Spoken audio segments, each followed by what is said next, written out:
So we have Michael Cohen, the Trump lawyer who spilled the beans of his fraud, his corruption, the dirty works inside his campaign and first presidency, that now took to a CNN panel after, taking to the courtroom with Trump to discuss how Trump has threatened and is threatening to attack media, what it could look like if he does it, and the steps that he took to do it in his last administration. The playbook that Donald is doing right now, it's not new. It's what we did at the Trump Organization, where I would reach out to someone like a Des Moines Register, and I would express to them, I don't believe that this is, number one, legitimate. I believe it's a false story, and I truly believed it was a false story, and that if, in fact, you go ahead with it, we will, and my client has advised me, to file and institute a lawsuit against you for defamation. I would say, of every story that you may have seen, 70% never made it to the block. And the reason why is because I would do the research on the company and see basically what their profit margin was.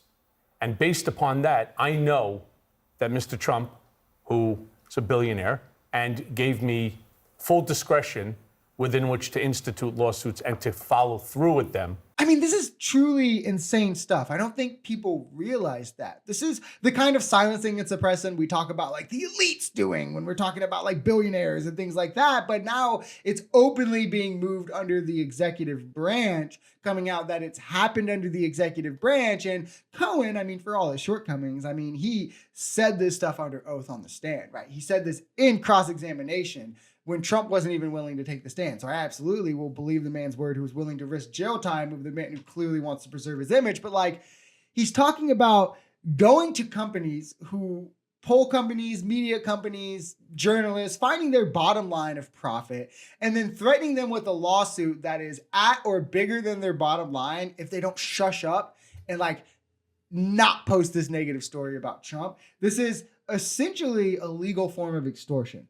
Knowing that Trump has enough money to go at and probably beat these media entities, especially you got to think if it's like lesser known journalists like on Substack, if it's like smaller papers, smaller media companies, like if he sued me, you know what I mean? Like I'm not going to have like the millions of dollars that like bigger mainstream media corporations might have, where he then can silence, as Cohen said, for every story that we see, 70% have never surfaced. I mean, that's kind of crazy when you think about the possibility of things that we just never will hear about. I used to use the New York Times case as an example of, it may have cost Mr. Trump $1 million, but it cost them $5 million. This is the Times case that he lost. Yes, eventually. Now, he may have lost the case, but he actually won because of the precedent we were able to set. If you have an extra $3, $4, $5 million, which I know you don't, because I would do research on the company and find that they had, a circulation of 30,000 for the month, I could figure out relatively quickly what their profit margin was. And you want to take your profit margin, you want to give it to your lawyers, that's no problem. But understand, the second that we file that lawsuit, we take it to trial. It's not economically, to your point, viable for a lot of these small papers. But again, remember, MAGA likes Trump and is voting for him because he's the candidate for freedom of speech, because Biden suppresses media and journalism, and them suppressing the Hunter Biden story on media was the worst thing ever, and Trump adamantly defends the freedom of speech, yet time and time again we find out that none of this is true and that nobody actually cares, because when Trump does it, they're not mad. I mean, as president, he sued the New York Times, he's threatened other journalists and companies, he has went after whistleblowers, where, as again, I mean, they pointed out here, even when he lost against the New York Times, it cost the New York Times $5 million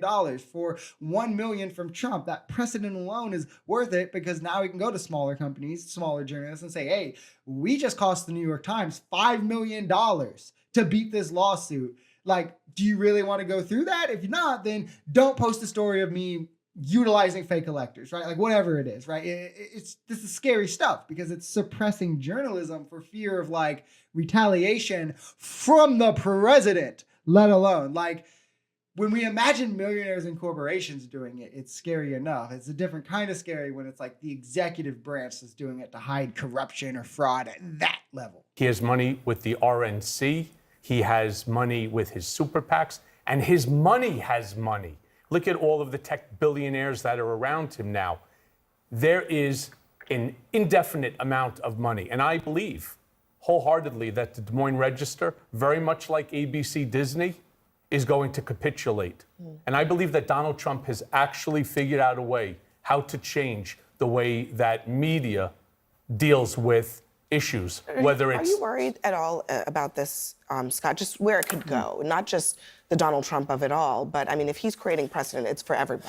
Well, when you introduced, Michael used the word narratives, and I think one of the reasons Republicans are cheering on this muscular attitude from Trump and pushing back against some of this is because Republicans feel like constantly media organizations, especially in the throes of campaigns, work overtime to create false narratives that may shape the contours of the election. Look what happened. I would love for them to name one. I'm not gonna lie here. I'm like completely sick of this line of argumentation. These clowns always say this nonsense, but they can never name the fake stories that these media companies, CNN, they're talking about like CNN, MSNBC. They can never name the stories that these companies are supposedly circulating. Like mainstream media lies to us all the time, but they can't name a single lie, right? And then when you press them for answers, it's always stories that are true, but like MAGA has some conspiracy about. So because CNN doesn't capitulate to the conspiracy, it's fake news. Like the first one they'll always go to is Russia collusion, right? When we have the Mueller report, like anyone can read this, and it literally stated that Don Jr., Trump's son, worked with Russia to take information on Hillary, and that Donald Trump welcomed this information knowing it came from Russia, but that they couldn't prove that they did it willfully with the intent to commit a crime, and that Donald Trump did, however, willfully try to destroy the evidence to cover his tracks to the point that he could be charged with obstruction of justice for it. But the DOJ recommends not charging a sitting president. It's not CNN's fault that they actually read the Mueller report, so actually have to report on what it says, because like MAGA interpreted this as he did nothing because he's charged with nothing, because that's what Trump said, and none of them have read the report. CNN is now doing fake news because they're accurately reporting what was in the report. Or they'll be like, they were proponents of the COVID vaccine. Well, yeah, the COVID vaccine went through all the trials that every other vaccine went through. We know now from data on the matter, mortality rate is lower for the vaccinated, transmission rate is lower for the vaccinated, severity of infection was lower for the vaccinated. But because MAGA is like, well, we didn't fully eradicate COVID, it's fake, like CNN is now fake news for accurately reporting on COVID vaccines, which again, it's why MAGA is so easily brainwashed into believing if they're just watching new media or independent media, then they're not getting fed lies or like bought and paid for talking points, which is kind of ironic after like the tenant media stuff coming out. A lot of these people are watching like Tim Pool, they're watching Dave Rubin, they're watching these people who are quite literally bought and paid for. But it's also ironic considering mainstream media has an actual standard of journalism to adhere to, while independent media can just tout whatever lie they want with no repercussion. Like my repercussion from lying is you guys. Like I have set a standard of, I'm going to show the studies, right? I'm going to show the data. I'm going to show the statistics. So you guys expect a level of honesty from me. But if you cultivate your audience off just saying whatever you want, never proving anything, never showing anything, they're just going to feed into that confirmation bias, and then they can get away with it. And mainstream media, however, is liable to be sued if they lie about anyone. Notice how CNN, MSNBC, these outlets that supposedly fake every story about Trump and Republicans, and they've been lying to us for years, they've never lost any major defamation suits.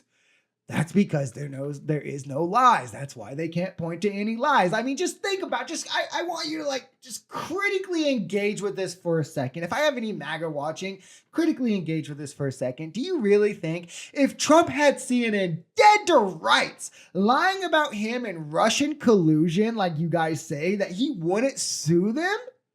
Are we being for real? Like, why is he suing a pollster for poll numbers that they lied about, but he's not suing CNN, who so clearly has been lying about him for years, about Russian collusion, about this, about that? Like, these positions just don't hold up under the least bit of scrutiny, but they don't care. It's just, whatever fits their side. Republicans are welcoming this with open arms because their positions are just decided by whatever Donald Trump likes and does. Anything he does, they're going to flip-flop to support. That's their position. They just want it to be him doing the thing, and they want it to be owning the libs. If it meets those qualifications, MAGA supports it.